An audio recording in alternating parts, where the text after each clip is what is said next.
puissante par les rôles qu'elle choisit et l'incarnation qu'elle fait de ses personnages, Laure Calamy s'est hissée en quelques années parmi les actrices françaises les plus demandées et acclamées.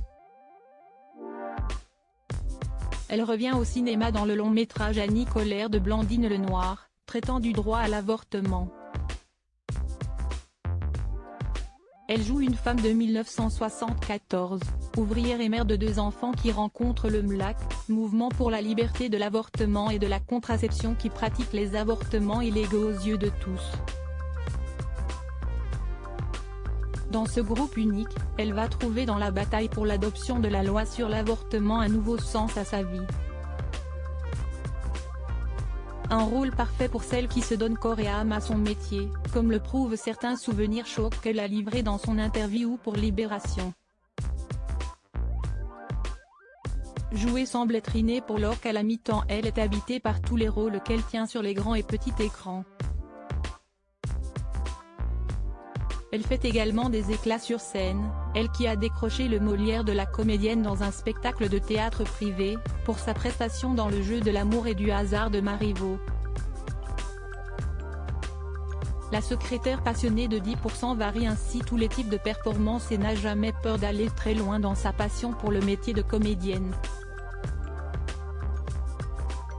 Je me suis chopé des champignons humains CIST ainsi qu'elle a collaboré à plusieurs reprises dans les pièces de Vincent Macaigne et ses anecdotes du spectacle Au moins j'aurais laissé un beau cadavre dans lequel elle jouait la mère de Hamlet sont parlantes. Se mettre en danger en tant que comédienne, Laure Calamy aime ça comme elle l'explique dans Libération, jusqu'à un certain point, j'aime me malmener dans le travail. Sur les plateaux de Vincent, c'était dangereux, on pouvait vraiment se blesser. Avec mon partenaire, on devait baiser à poil dans une flotte qu'on ne pouvait pas changer et qui croupissait au soleil. Il mettait des pastilles de javel pour la désinfecter, je me suis chopé des champignons humains. Une mycose, quoi. Manifestement, ces expériences borderline dans les pièces de Vincent Macaigne sont légion, comme dans Requiem 3, comme il n'y avait pas assez d'argent pour acheter du faux sang, ils avaient préparé une sorte de potion artisanale mais qui avait pourri. Mon partenaire devait s'en asperger. L'odeur était devenue si ignoble qu'il s'est vomi dessus en pleine représentation. Il devait venir sur moi me violer longuement, il a juste eu le temps de me glisser, j'ai dégueulé, j'ai juste fait ok.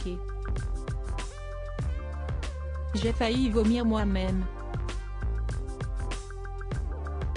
Prête à tous les challenges, Laure Calamy a toutefois un point faible, elle est pyrophobe, c'est-à-dire qu'elle a une peur pathologique du feu qui peut la mettre dans tous ses états comme l'avait raconté Catherine Nigel à son propos dans le JDD.